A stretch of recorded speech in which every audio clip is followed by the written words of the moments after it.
நான் ஒரு யோசிச்சு பார்த்தேன், கோவிலுக்குள்ள இருக்கிற கல்லை சிற்பமாக அவர்கள் மாற்றி இருக்கிறார்கள். அது நமக்கு தெய்வமாக இருக்கிறது.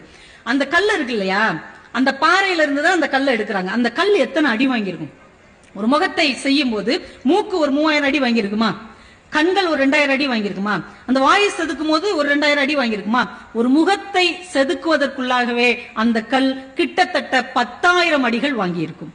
இத்தனை அடிகளை ஒரு கல் தாங்குமானால் அது நிச்சயமாக கடவுளாக மாறத்தான் கூடும். அவ்வளவு அழகான சிந்தனை இல்ல?